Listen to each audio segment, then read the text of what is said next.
પ્રભુ ઈસુની જય. પ્રિય ભાઈઓ અને બહેનો, આજના નવા વિડીયોમાં તમારા સૌનું સ્વાગત છે. શું તમે ક્યારે ઈચ્છ્યું છે કે તમને પણ પરમેશ્વરના દર્શન થાય? શું તમારા હૃદયમાં ક્યારે એવો વિચાર આવ્યો છે કે એક દિવસ તમે તમારા સર્જનહારને નજીકથી અનુભવો? આજે પ્રભુ ઈસુ ખ્રિસ્તનું પવિત્ર વચન આપણને એક અદ્ભુત રહસ્ય જણાવે છે. એક એવો માર્ગ બતાવે છે જેના દ્વારા આપણે ઈશ્વરની નજીક જઈ શકીએ અને તેમના દર્શન માટે તૈયાર થઈ શકીએ. તો ચાલો ખુલ્લા હૃદયથી આજનો શુભ સંદેશ સાંભળીએ અને જાણીએ કે ઈશ્વર દર્શન કોને અને કેવી રીતે થાય છે. આજનું પવિત્ર વચન માંથી અધ્યાય 5:8. ચોખ્ખા દિલના પરમ સુખી છે, તેમને ઈશ્વરના દર્શન થશે. પ્રિય ભાઈઓ અને બહેનો, પ્રભુ ઈસુ આજનો શુભ સંદેશ બહુ મહત્વનો છે, કેમ કે ઘણા બધા લોકો વિચારતા હશે, તેમના મનમાં સપનું પણ હશે કે હું ઈશ્વરના દર્શન કરું. તો આજનું પવિત્ર વચન તમારો એ વિચાર, એ સપનું સાકાર કેવી રીતે કરવું તેના વિશે જણાવે છે. આજનો શુભ સંદેશ એક રસ્તો છે પ્રભુના દર્શન કેવી રીતે કરવા તેની માટે.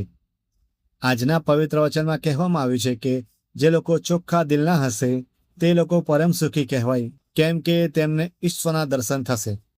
મારા વાલા ભાઈઓ અને બહેનો, આપણે જો ઈશ્વરના દર્શન કરવા હોય તો આપણે પરમ સુખી હોવું જરૂરી છે.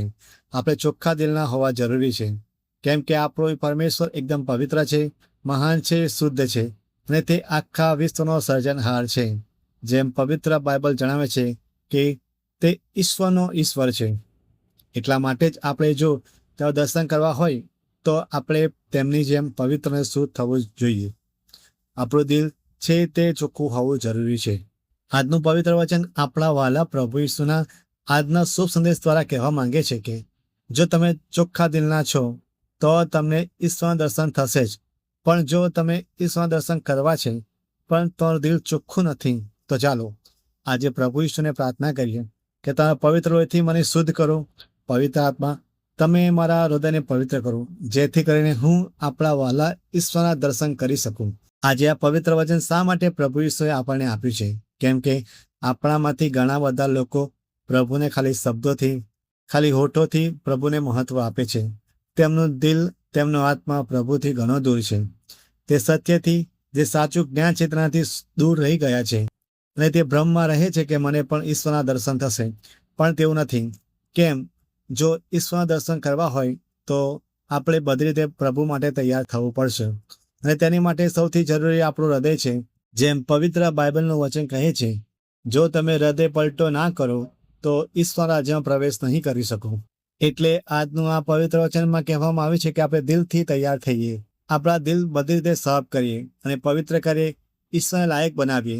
કેમ કે જ્યારે હૃદય તૈયાર હશે ત્યારે જ આપણે ઈશ્વરના દર્શન થઈ શકશે. અહીં પ્રભુ એ આપણો રસ્તો આપી દીધો છે તેમના દર્શન માટેનો. બસ હવે આપણે તૈયાર થવાની જરૂર છે, આપણા હૃદયને સાફ કરવાની જરૂર છે. ચાલો ભાઈઓ અને બહેનો, આજે આપણા પરમેશ્વરને પ્રાર્થના કરીએ કે આપણને તેના દર્શન માટે તૈયાર કરે અને આપણા દિલને ચોખ્ખું કરે, જેથી કરીને આપણને પણ ઈશ્વરના દર્શન થાય.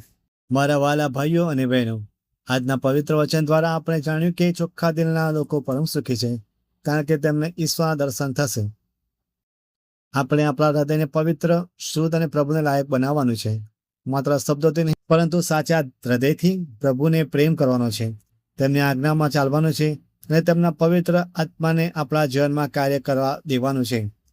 ચાલો આજે પ્રાર્થના કરીએ. હે પ્રેમાળ પિતા, મારા હૃદયને શુદ્ધ કરો, મારા અંદરના દરેક અશુદ્ધ વિચાર, પાપ અને દુર્બળતાને દૂર કરો. તમારા પવિત્ર આત્માથી મને ભરો અને મને તમારા દર્શન માટે તૈયાર કરો. જો આ પવિત્ર સંદેશ તમને આશીર્વાદરૂપ બન્યો હોય તો વિડીયોને લાઇક કરો, શેર કરો અને ચેનલ સબસ્ક્રાઇબ કરી બેલ આઇકોન જરૂર દબાવો. પ્રભુ ઈસુની કૃપા, પ્રેમ અને શાંતિ આપ સૌના જીવનમાં હંમેશા બની રહે. આમીન. તમારો આભાર.